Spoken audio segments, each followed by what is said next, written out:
Hello, everybody, and welcome to Two Mics, One Mic, a very special podcast today where two mics talk on a mic about life. We are in the car. Mike is on the Bluetooth radio system, so he's going to sound a little robotic. But I am one of the mics, Michael Joseph Kunzel Magno Jr., and with me over the phone, as I said, is the other mic, Michael Anthony Zarzana. It's MAZ and MJC, and this is the place to be to talk about everything in the Santa Fe, baby. I'm in the Santa Fe. In the Santa Fe. Oh, I am in a Hyundai Sonata. A Sonata. But I am parked, and Mike is moving. So I am waiting in the city to shoot a little bit of the What's a Podcast documentary with Gene and Scott Holden of That Man on Fat Man podcast fame. And me and Mike just had a big Memorial Day weekend. That's why we're a little late on the podcast, where we went back to shooting our own stuff. And it was a lot of fun. But I had a great time doing it, and I got smacked 15 times in the face. Yes. For those of you guys... So besides, we're going to have to learn not to talk over each other because it's going to sound bad. So I'm going to, for this one time only, I'm going to go, okay, you go. Okay, I go. No, I'm just saying, you mentioned the slap, and you're right. Without us being in the room together, I'm glad we're getting this out of the way, but without us being in the room together, you can't read each other's body language for the talking, you know? And there's a slight delay with the, because you're over my telephone line. I sound like an old man. But anyway, if you want to see Mike get slapped, our Twitter followers know it's on Twitter. So if you want to see the guy get slapped, we've already posted a little snippet. It's not the cleanest shot, but you'll see that when the movie's actually released. Yeah, no, the actress I was with, showed me what she was going to do with a fake slap, and I said, listen, I do stunt work, just smack me in the face. Because honestly, it'll look bad, and we're in a very tight hallway. We didn't have a lot of room to film it, so I was like, the best bet is just to smack me in the face. So she went ahead and smacked me as many times as she can. Of course, messing up the lines here and there and having to smack me again. I don't know if that was on purpose or if that was, by accident. So honestly, it felt a little on purpose. Watching it back, it felt like there was one time she went double smack. She just kept going, same take. She threw me off. She's like, smack. And I want to go speak smack. What I want to say is, if you want to start slapping me, I'll slap your hands out of it. That's fine. Let's go with it. I was feeling some real passion. I feel like if we had the time, I could have got her to get a little bit more raw with me, and we really could have played it out a little bit more intense. But types of time, types of space, you may do. But at the end of the day, I enjoyed it, and I can't wait to do some more stuff because it's kind of what we do. Yeah. I think it's growing out of the podcast. Like we mentioned this. We stay busy. We're doing things. We're drawing in more people. The guy we got to shoot it is a guy I'm working with on the What's a Podcast movie. So just being out there, and this is what we try to tell people that listen to the show. The very first show we said, be doers, not dreamers. It doesn't take much to grow the craft. All it takes is time to do it. So the more you get out there, the more opportunity is going to come your way, even if it's small. Like, now, me and Mike work on big sets, and this was not a big set. This was something small with our own little equipment, our own little cameras. But you know what? It was fun to get people together. It was fun to write a script. The script was written on Wednesday. It was shot on Monday. So it's like it was fun to write a little script. It was fun to do it. And I think we'll be doing something again. We're thinking about doing a 24-hour film fest, and it was just good to go for it. You know what? It's great because 24-hour film festing is voting. So our Twitter followers, our Facebook followers, people that go to 2mics1mic.com, any fans we have, any supporters we have, we actually have a little bit more of a backing. People know when it's out there. We won't have to call people and text people. Like Twitter, vote for us, check it out, yada, yada, yada, all that good stuff, and hopefully it'll help us because I do feel that some of our stuff was good enough to get into the finals of these things. Yes. To be honest with you, and I thought that it just came down to because outvote people. Yeah. So, well, we made, with the last 24-hour film festival we did make the New York finals. We were shown in a movie theater with the contenders. Yeah, we were. Remember, I went to the city. I actually showed up late. I actually missed our actual short, but I was part of a Q&A session after. I didn't think you could have made it that night. I think that's what happened. It was the basketball short we did. We made it into the finals in New York City. I was there. Yeah. Yeah. Shit, it shows you what I know. Yeah, we made it last time. Oh, man, that's so sad. Sorry. Yeah, no. The last 24-hour film festival we did, we actually were in contention. So now that we've got, now that we've learned from there, that was at least 2 or 3 years ago. Now that we've learned from that, I think we can even do better. And 24 hours is not a lot of time to make a film. It's not at all. No, because especially the fact of the matter is that you don't know. They give you a topic, they give you a prop, they give you something else. They give you a theme, a prop, and something that has to be said. I believe. I think it changes year to year, especially now. There's new people that own this contest, so I don't even know what their rules are going to be. I mean, they send it to me. I think it's the same thing. There's 3 things. Yeah. So I got, which I have to get on board and do that. I think it's cheaper too, but whatever. That's neither here nor there. But yeah, no, I'm going to sign up for that. Maybe I'll do it tonight. We'll see what happens. If not, when we get back from Canada. But I'll sign up for that, and we'll try to see who we can get available to come help us. The more hands physically to help, the better it'll come out. And even though they give you a theme, me and Mike have a pretty cool idea. We're not going to say what it is. We don't want nobody robbing us. That might be doing this film festival. You're rapping, you little skelly bastards. But we got a pretty good idea, a pretty universal idea, I think, that we'll be able to pull off and really show my acting and show me and my storytelling and show Mike's eye behind the camera and plus on paper. So, that's my feeling. Yeah. I mean, and if they give us good stuff and we're inspired, we can always do that. It's nice to have some ammunition in the pocket if needed, a break in case of emergency type thing, Yeah, no, well, we got to bring it that for sure. Yeah. There's plenty of stuff we've left on the table over the years, on the drawing board.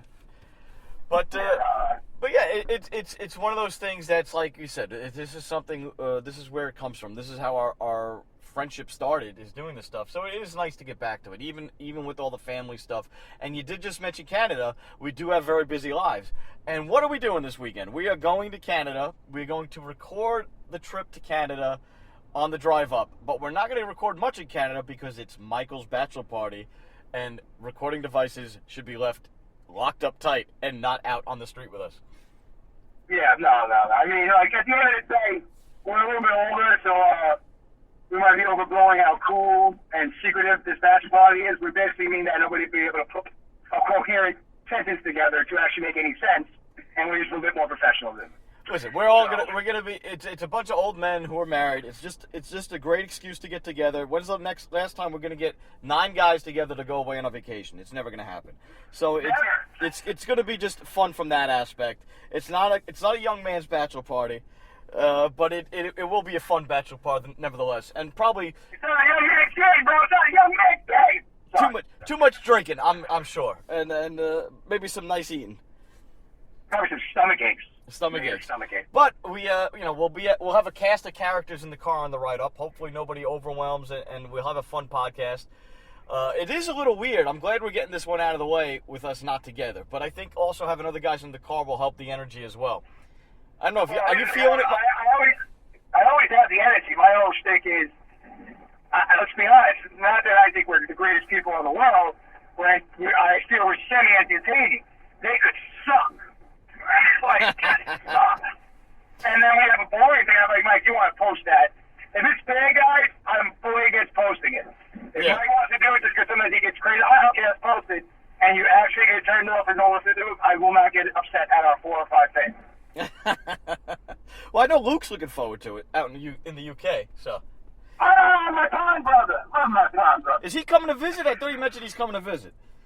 Not yet. I forget when it was. It might be end of June or what have you, but I'm going to try to meet up with him. I think it's pretty cool. Just when would you ever... Listen, one thing this podcast is pretty cool. You meet and talk to people. If it's not via phone or text, it's via message on Twitter. And I would have never met this guy that lives in friggin' Britain. New England. New England. Oh, my God. New England. No, he's not New England. Actual England. Old England. Old England. Not New England. Old England. Patriots suck. That's anyway, right. So I think it's pretty cool. I'm going to try my very best to meet up with Luke. And it is going to be in the city, but, you know what? Whatever. It'll be an adventure. And if I can't make it to meet up, take the recorder, get Luke down on for the show, even if it's something we have to splice in and do an edit with, which we've never done on the show. We've always done live shows. We've always presented the shows as is raw. But, maybe there'll be a special occasion where we'll edit in a little interview or a little segment. That's just a MAZ segment with Luke, if I can't make it. Okay. Yeah, I don't mind. I don't mind at all. We're going to go above and put the recorder back. All right, Luke, what's up? Well, what are you doing? Well, Yeah. we're going to record a hangout. I thought we were just hanging out. No, Luke. We're hanging out, and we're recording. That's right. And he walks out of the bar and thinks I'm weird and never talks to me again. Sorry. That's funny. But Let's do the obligatory talk about pop culture stuff, because we spent a good beginning part of this podcast talking about ourselves. So lots of little pop culture things hit this week. We came off the Captain America Civil War podcast, and then since then the next Marvel movie has actually dropped. I put Marvel movie in quotes because it's Fox's version of a Marvel movie. It's not an actual Marvel movie, for those that don't know. The X-Men Apocalypse is Marvel characters, but since it's not part of the Marvel Cinematic Universe, and it was licensed before Marvel was making movies, Fox does X-Men. What did you think of X-Men Apocalypse?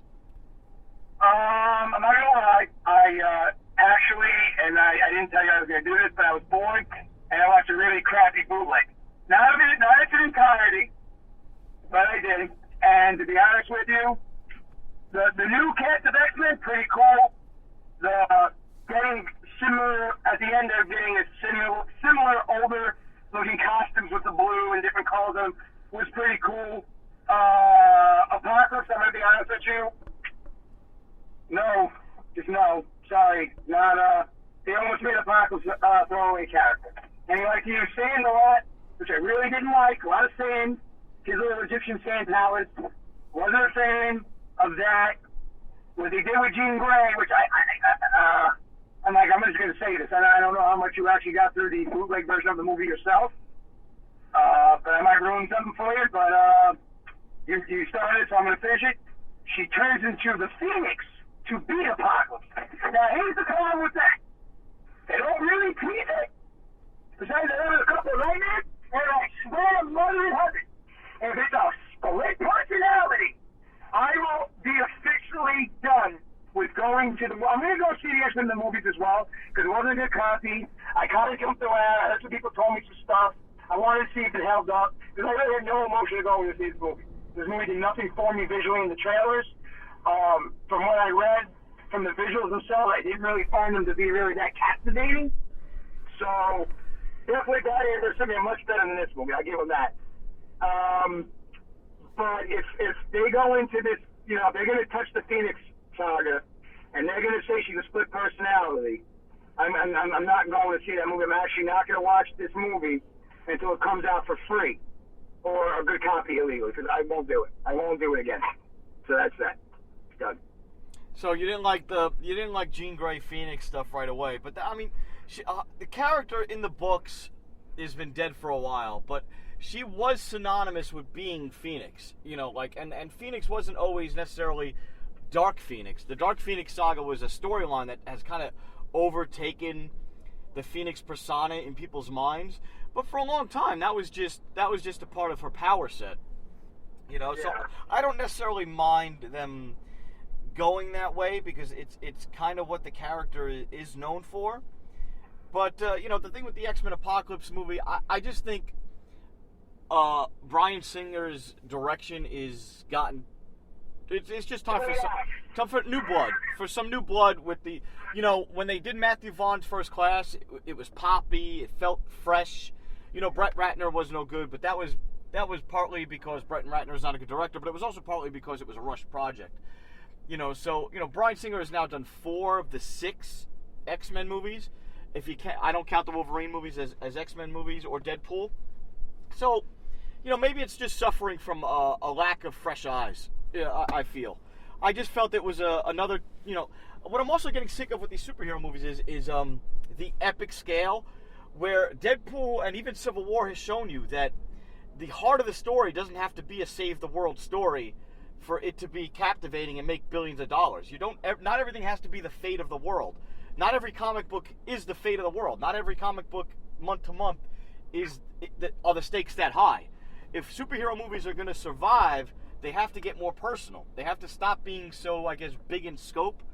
I mean, obviously Infinity War is going to be big in scope, but I trust the Russo brothers are going to find the human moments that are going to make it worth it.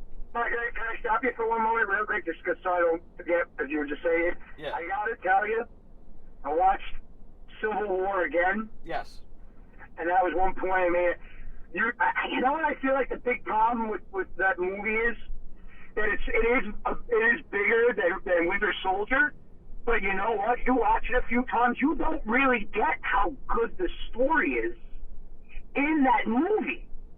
I watch it, I like it better after the last 2 or 3 times, which I've watched it a few times now, illegally, sorry. But I did pay to see it twice in the theater, so I paid my money.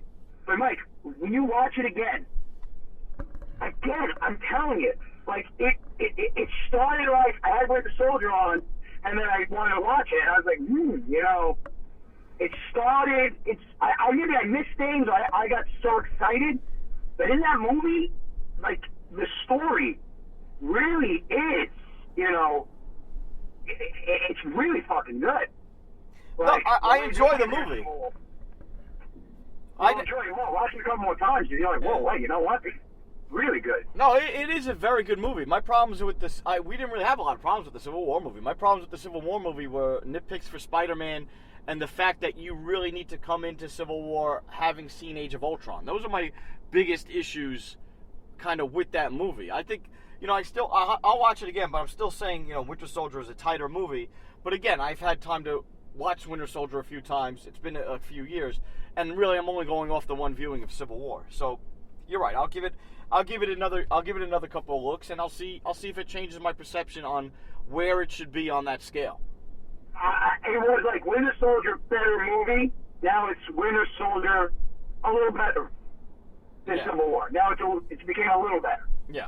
It's better, still better, but not as much better as it was. And how funny is it that people have, you know, the movies have now cemented Cap in people's mind as like the really nice heroic guy in general public, and how silly is it and crazy is it the reaction that people have gotten now because the newest Captain America story has a Hail Hydra twist to it, where Captain now in the comics is apparently always been a Hydra secret agent. So it's like the movies have created this outcry, I think, because now people have this image of Captain America in their head of what he's supposed to be like, and the movies have nailed the character so well that when they heard this comic book movie, the actual comic book news, people lost their shit to the point where they're giving death threats to the editor and the writers of the books.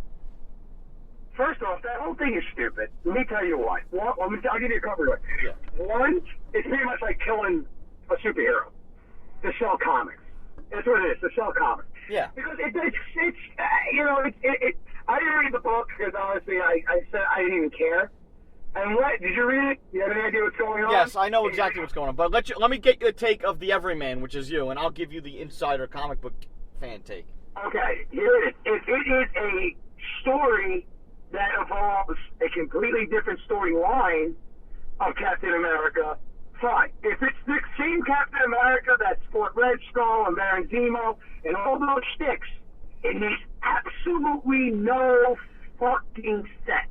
If they say to me, oh, well, he knew that they weren't ever going to win, so he helped beat them because he knew it wasn't the right time yet. If that's what they did, again, you're trying to sell comics, shut the fuck up. I don't care. I'm not reading it. I don't give a fuck. So, well, here's my thing. Now, here's my thing with Captain America. This may get a little longish, spielish, all right? The story is issue 1 of a new storyline. So you got to take that with a little bit of grain of salt. And what I mean by that is, of course, they're trying to sell books, and it's a twist ending to try to get you to read the next book. But what's been going on in the books right now is Charles Xavier, X-Men's leader, has been dead in the books. The Red Skull, about 2 years ago, took parts of Charles Xavier's brains and implanted them into himself. So he kind of has Charles's psychic powers. And how many times has Red Skull been killed, Mike, real quick? What? How many times have they killed the Red Skull? Oh, numerous. I don't even know the exact number. That's like a... I mean, you said Red Skull, I'm like, really? He's They really just do themselves and say, don't kill anybody anymore. Continue. No. But basically, Captain America's been old for like a year, and Sam Wilson, there's been like Falcon Cap in the books for like a year. So there was this storyline where S.H.I.E.L.D. has been using something called the Cosmic Cube, which moviegoers might know from the first movie, the Cosmic Cube. They've been using the Cosmic Cube to create a prison that's not a prison. They basically they put a town out in the Midwest, and with the Cosmic Cube's powers, any villain that they put into that town, they were using the power of the cube to like rehabilitate them and make them think they're normal people in a town. Now, shit went wrong. The Avengers showed up at that town, old Cap showed up at that town, and throughout the course of the story, through the use of this reality-altering Cosmic Cube, Cap has now become young. Now, that being said, what I believe is the storyline is hinting towards is that when this happened to Captain America, the villain somehow manipulated his reality. So, yes, in this reality that's been manipulated, Cap has always been a Hydra agent, but that doesn't mean Cap has always been a Hydra agent. Once the good guys find out that the reality around Cap has been shifted, they'll figure out a way through magic or through Cosmic Cube or whatever to shift it back. So for a while, they're going to have a storyline where it's Cap's buddies trying to save Cap from himself kind of thing. You know what I mean? No, this is a fugazi. It's a fugazi. Of course it's a fugazi. Come on. But here's the thing. Here's the thing. If it is a fugazi, it's too easy. I see the train coming. You know what I mean? And the point of good writing is to not kind of see the train coming. So if this is the storyline they're presenting, it's not that good because it's an obvious storyline to tell. But B, they kind of dug themselves into a hole if this isn't the way they're going to go with it. And maybe they're smarter than we are right now, and they'll pull something out. But the other problem is they started this storyline with something as a number one issue. Now, Cap's been around for years. You're not fooling anybody by having a new number one issue. But if you need to know all this backstory to get into this storyline, then you've kind of failed as making a good number one issue, because people can't just pick up this issue and start fresh. Now, we wasted enough time on this horribleness on our podcast. Yeah. What trash. What trash. You see what happened, I guess, to all our fans. Sometimes when I don't know something, and Mike explains it, I wind up listening. Thus, you're losing some MAZ during the conversation. Well, that's not necessarily a bad thing. You get a little more MJC. That's all right. Mike was always my go. When Mike used to work as a chemist, he held me more knowledgeable in my comic book world. Because I would ask Mike, and Mike didn't do anything at his job, apparently, because he only didn't have time to tell me a 45-minute story about how the Hulk had a giant green penis. No, I'm just saying, like, you know, the ins and outs. And I could sit there for 25 minutes outside the building, which I clearly wasn't doing work, listening to Mike tell me what things I needed to know. So when people gave to me, it sounded like I knew everything about the comic. Oh, so you used to use my knowledge. I was your Wikipedia for other people. I remembered everything. Yeah. But you know a little bit about a little bit. You know a little bit about a little bit. So I've always been a jack of all trades, a master of none. I really have. Yeah. Like, I know enough to go toe-to-toe with anybody in a group setting about a certain scenario. I will never be able to go toe-to-toe one-on-one with somebody that knows only. That's it. I'm saying that's you. I'm saying, you know what I'm saying? Yeah. Like, I'm not, you know what I'm saying? You know what I'm saying? Know what I'm saying? I can't, I couldn't go one-on-one with you straight up, who knows more comic knowledge. I lose every time. So, but if we're having a conversation, only maybe in 25 minutes you'd be able to maybe stump me and say, no, that's wrong. Yeah. All right, cool. I don't only say what I know. Sorry. But it's actually been, you know, I know you're not a big comic book fan. I don't know how many of our listeners are comic book fans, but it was actually a really, really big week for comics, even on the DC end. DC relaunched their universe again, after, but it was a really good Jeff Johns written Flash. It's not a reboot, though. It's not a reboot. No, it's not a reboot. It's a mixing of old and new, and it was actually really good. And I would highly recommend, if people who are disappointed in Batman vs Superman, if they want to know what the DC universe is supposed to be like, you could pick up DC Universe Rebirth and enjoy it. Especially with the Flash TV show, you'll know a little bit about it. It's Flash heavy. It's actually Kid Flash heavy. But it's wow, there's a girl walking around with a Harlequin shirt and a Brooklyn Nets hat. There you go. Nice. I'm in the city, so we talking about comics, so comic books. That was pretty cool. I'm at the train station, parked at a stop sign, ready to get my haircut. Yeah. But no, it was a really good issue, and I mentioned it because Jeff Johns is a great comic book writer, and he's involved deeply with Ben Affleck in the next Batman movie. But Did you see his interview? Did you see his live interview? I don't know with Jimmy Kimmel. I don't remember who was on. No. Give me the rundown.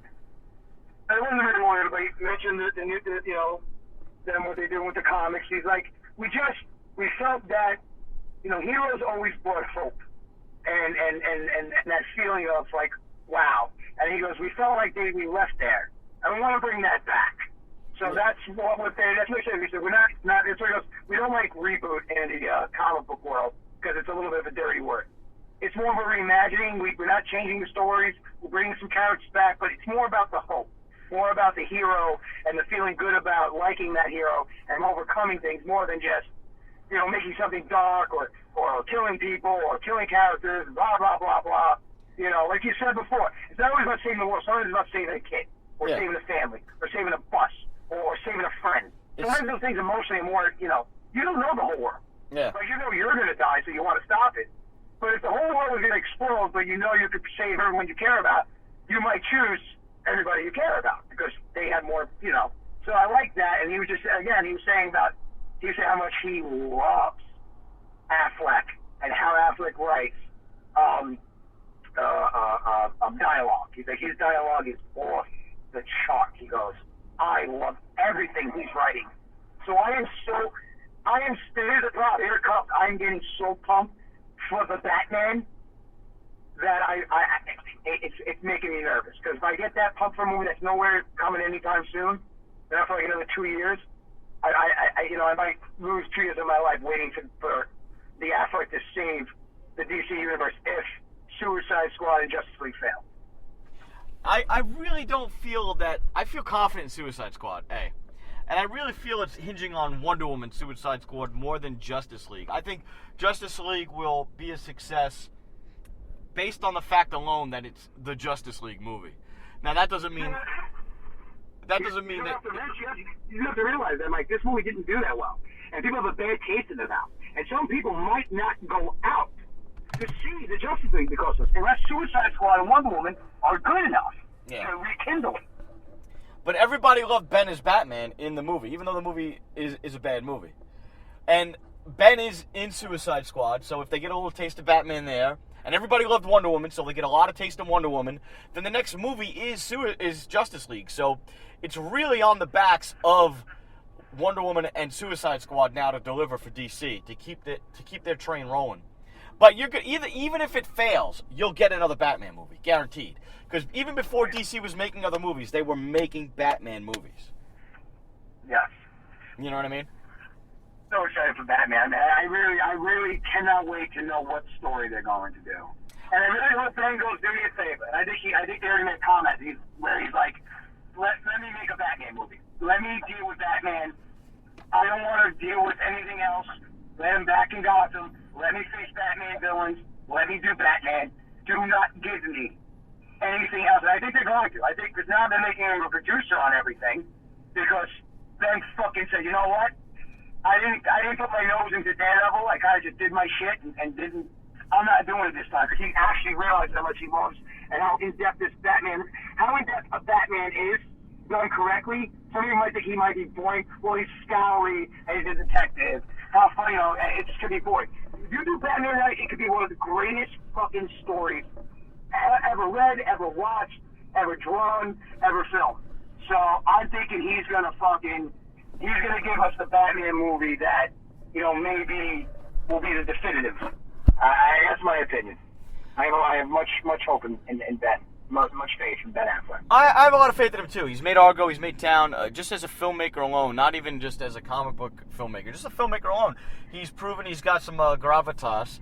And there's a lot you can pull from with Batman. I'm personally hoping for a smaller movie for a Batman. But then again, I'm pulling for more smaller movies in general for superhero movies, especially because you're gonna get this big open Justice League extravaganza. I don't want like the Fate of Gotham or the fate of the world in this Batman movie. I'd like it to be like we have to use our detective skills and find, somebody before time runs out, before the Joker does something to somebody. Or maybe even an Arkham Asylum type movie where it's an escape / almost horror type movie with starring Batman in an insane asylum getting away from his greatest villains, I'm hoping that what I would like to see is almost like like a Hitman kind of story where they lure Batman. But I want the movie to be about them trying to kill Batman. That's what I want. Kill the Batman. Like, lure him into Arkham. I know we have Deathstroke, but they can use it. Hire Deathstroke. Deathshot. Hire Deathstroke. Like Black Man. Hire guys to kill Batman. You know what I'm saying? Make it about a survival. Make it in a survivor scenario. No, Gotham will not be destroyed.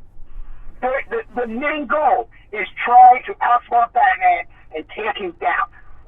I would love that. Love that. Yeah, that'd be cool. In other comic book news, I don't know if you're a big Hanna-Barbera fan, but Hanna-Barbera... I got 2 more minutes, so this Hanna-Barbera thing's good. You better make it good. Hanna-Barbera is doing they're going to do another combined universe. They're going to do a combined universe thing starting with the next Transformers movie with their toy line. But they're also doing it in the books, in the comic books, and there's a new Scooby-Doo book from DC that's actually pretty awesome called Scooby-Doo Apocalypse. But you got 2 minutes, Mike. That we can always pause and we could come back and or just have a small half-hour podcast show to tide people over because we were late. It's up to you. Yeah, no, this is the hold you guys over to our next podcast because we felt bad not giving you anything. All right, so look, this was a little appetizer. We're going to cut it here. It was very geek heavy. This was more of an experiment. I know how you love that word, Mike. This was more of an experimental podcast. Hopefully, it's a quick bit. I know we didn't have the physical energy, and we won't have a video on this because we're in a car. But we felt bad. We wanted to get something out there because we love you guys, and we're still here, and we're still committed to this thing called podcasting. So, we're going to be trucking along as long as we can truck along. Some episodes will be better than others. I know this might not be the greatest one, but you didn't have to listen to it that long. So, bonus for everybody. Exactly. All right, Mike. You want to do a sign-off, or should I just hang up? No, I got to sign off. No, I can hang up the phone. You said you had to go. No, I have a real sign-off. I really thought of it, no. For real. For real. I have a sign-off. For real. For real one. I thought about it for like the last week. All right. I'll let you do it. You ready for this? Yeah. Goodbye.